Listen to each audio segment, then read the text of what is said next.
I am here to present our project in ES26, namely an automatic sieve analysis computer.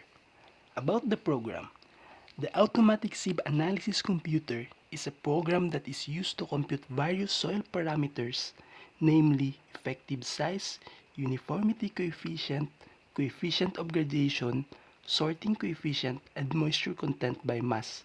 It also graphs the soil particle size distribution curve from the data obtained from the lab.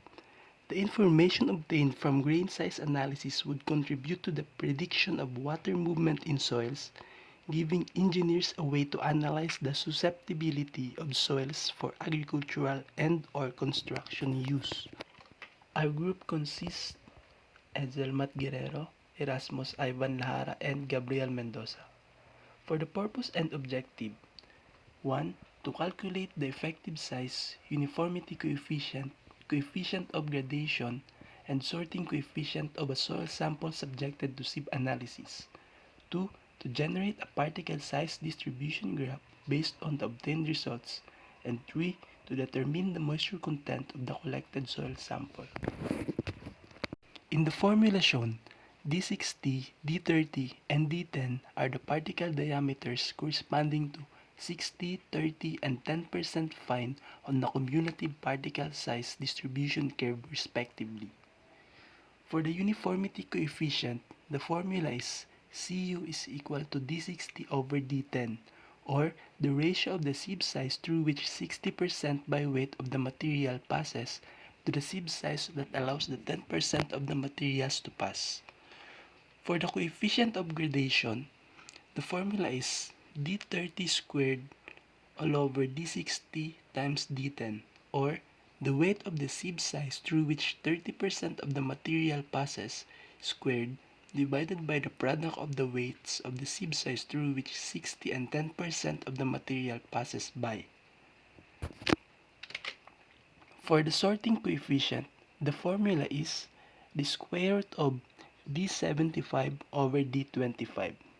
And lastly, for the moisture content by mass, the formula is wet weight minus dry weight all over wet weight times 100. For the principle, the program analyzes the distribution of soil retained for every sieve to determine the distribution of particle sizes given in the soil to better determine its physical properties like strength and load-bearing properties. For the user interface and main feature of the program, the menu strip contains the File, View, and About button. The input group box contains the text boxes on which the different weights obtained from each sieve sizes be inputted. The output group box contains the different parameters that will be solved. The different sample buttons contains a set of data already obtained from the lab. This shows the particle size distribution under different soil samples. The different sieve sizes can also be replaced using the option in the group text box. Lastly, the moisture content can be computed using the initial and final masses of the sample. So let's start the program. For this automatic sieve analysis computer, there are already stored data for the 4 samples: normal, sandy, rocky, and loamy.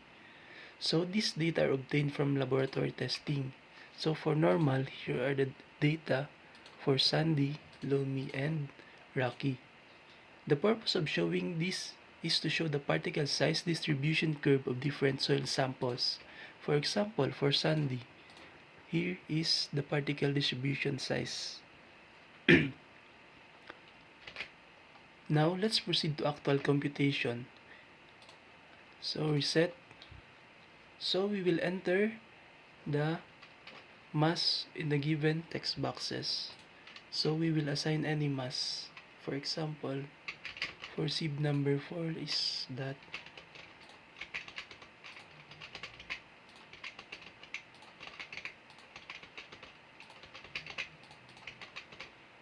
So after entering all the given, we will click analyze, and this will be the result for the total mass, effective size, and so on for the parameters.